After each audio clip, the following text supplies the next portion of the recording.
I'm delighted to join with others from CAEP to welcome you to the 2017 CAEP's convening on excellence, or convening for excellence. And I'm also honored to serve as chair of the CAEP Board of Directors. This is my first opportunity to address participants at a CAEPCon, and I want to take a few minutes to share with you some of my own experiences and reflections on the role of accreditation and how it's played out in my own career as a teacher, an administrator, a faculty meeting, and as a dean of 2 schools of education. But first I want to acknowledge, I've got a couple of, I have one board member here. I want to acknowledge Chris. I want to acknowledge the staff of CAEP, because this is, really an organization is made up of the people who are on the board and the staff and the leader, and it takes all of us to move the organization forward. And although she's not here, I really want to acknowledge Mary Brayback, whose very big shoes I am now filling as of July 1. I'm grateful that Mary has stayed on the board to offer guidance and to be there to provide me with background at times and others. So thank you. And let me say up front that without the many teachers, counselors, and principals in my own K-12 education, I would simply not be standing here as the chair of CAEP.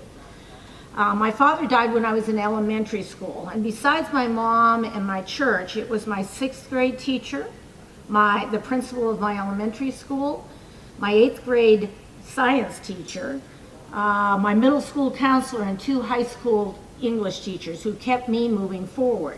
They not only prepared me to be successful in college, but they listened to my doubts and my dreams along the way. And they are a huge reason why I'm a college graduate, the first in my family to achieve that distinction. However, I didn't go on to college and become a teacher at the undergraduate level because I had other plans. But 3 years after leaving college, I realized I did want to become a teacher to try to give back what I had received. And after talking to several of my friends for advice, I chose the post-baccalaureate program at the University of Washington. At the time, I didn't know it was NCAEP accredited, but its reputation for preparing high-quality teachers and for their graduates getting jobs was certainly well established among the practitioners I knew.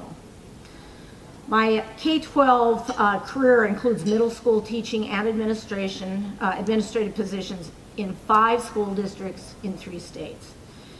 And sort of before you think I couldn't hold a job, and that could be true, I didn't hold jobs for long, I want you to know that I experienced many unforeseen circumstances that life seems to throw at all of us.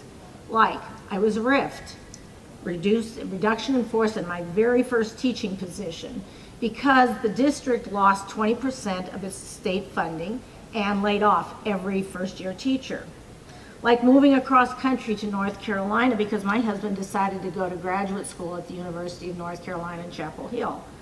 I found a teaching job there within a month, but more to the point, my Washington State teaching credential was recognized by North Carolina because I had gone to an NCAEP accredited program. It happened again when we moved to Indiana, again for my husband's career. Indiana had a reciprocal agreement for teaching credentials recommended by an NCAEP accredited institution.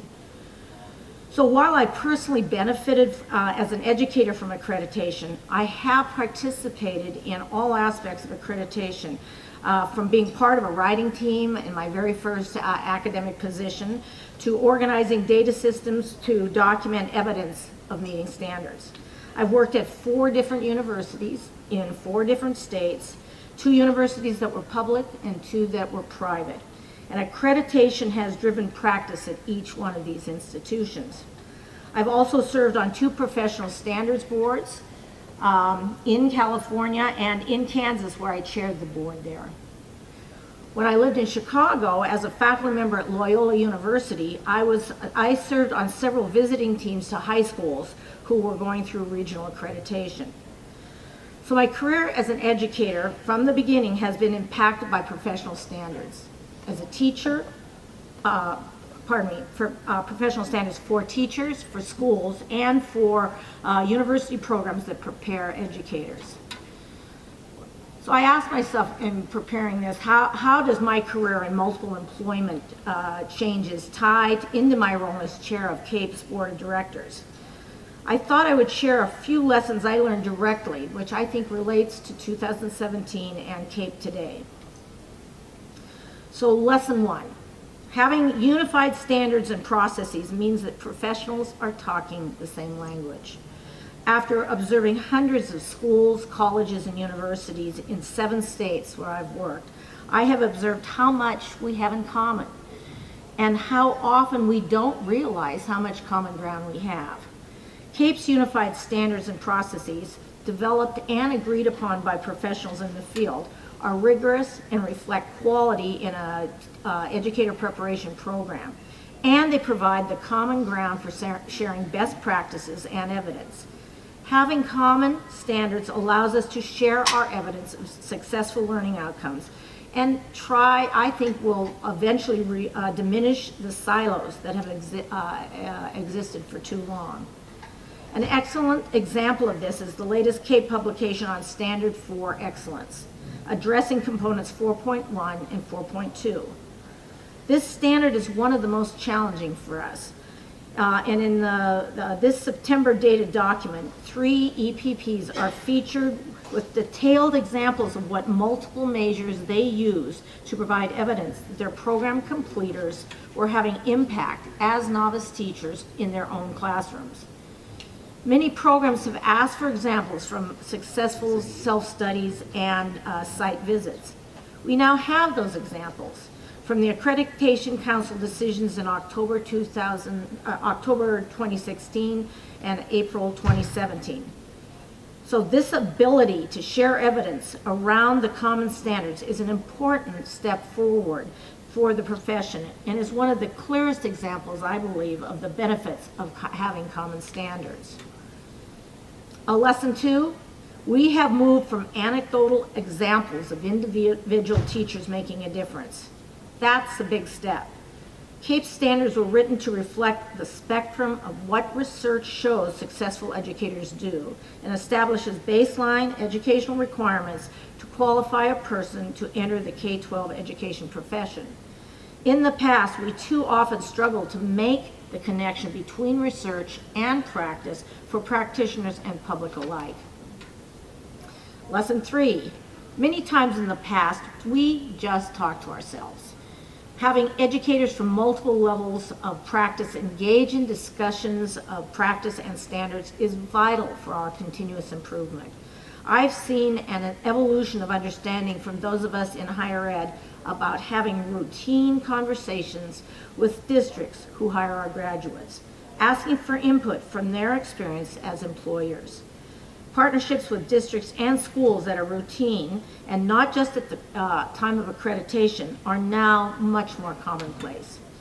Attainment of CAEP's accreditations indicates that educator preparation providers have met rigorous standards that were developed by those who prepare teachers and educational leaders, those who hire and license teachers and administrators and K-12 educational professionals. Lesson 4, early in my experience with accreditation, particularly in getting ready for site visits, it was tough to have candid discussions about what wasn't working. I think it was fear that admitting any weakness would be seen as damaging to the final accreditation process. CAEP has furthered the professional value of collective responsibility of the profession. CAEP is the only national accreditor with a governing body that includes professionals who prepare teachers, state licensing authorities, those who hire teachers, and teachers themselves. So lesson 5, for many EPPs, accreditation is valued because it's synonymous with quality assurance. That's different from years ago. For one thing, in my very first academic appointment, I found only a few people were involved in writing the self-study.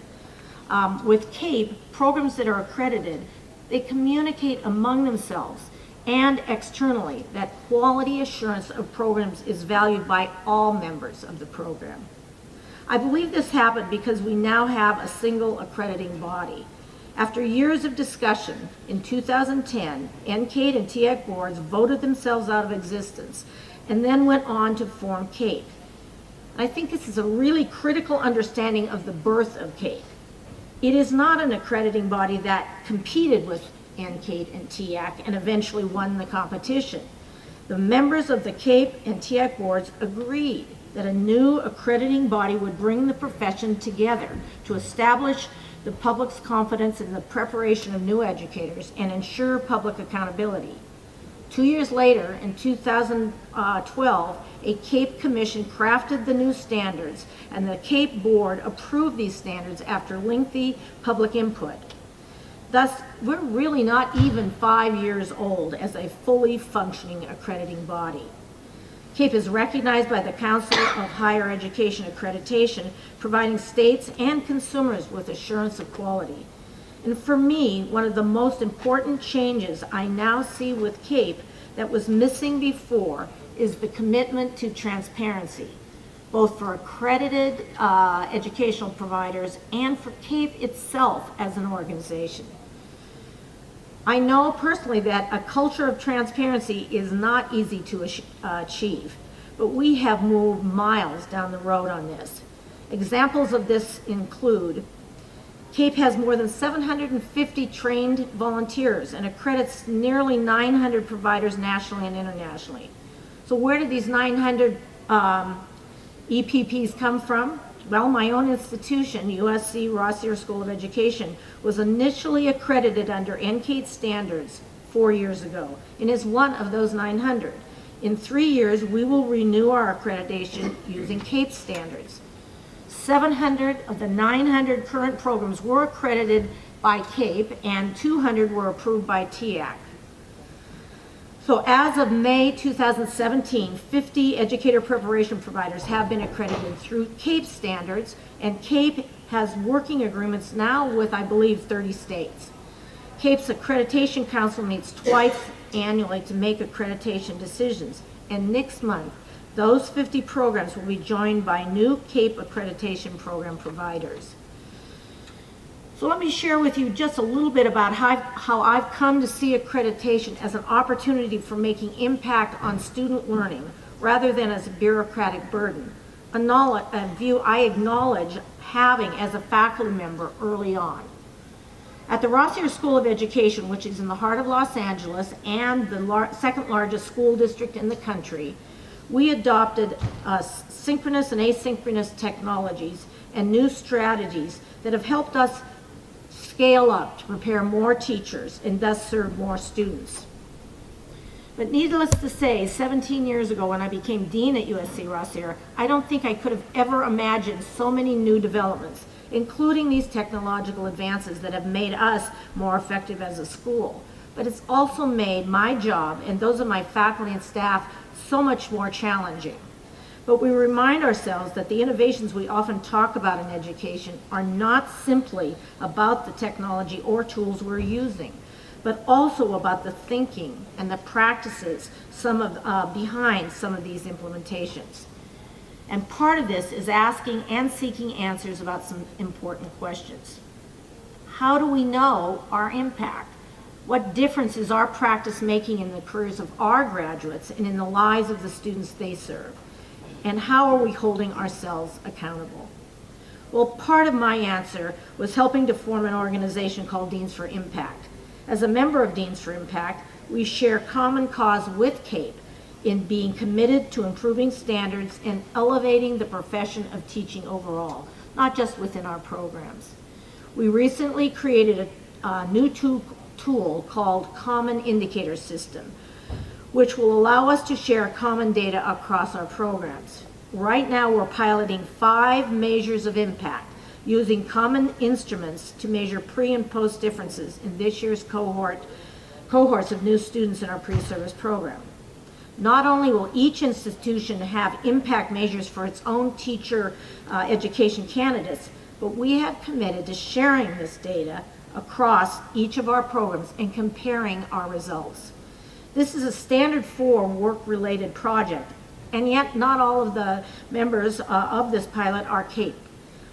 It has taken us 3 years, 3 very long years to get to this point, because it is not an easy road to talk about and actually become transparent, even when you belong to an organization whose title is Deans for Impact. So just as CAEP standards and processes demonstrate, we do not need to be rivals in each of our individual goals to improve our own program. We have more in common than divides us. And finally, CAEP is capitalizing on that shared purpose. I look forward to the future working with CAEP and my fellow EPPs. Thank you.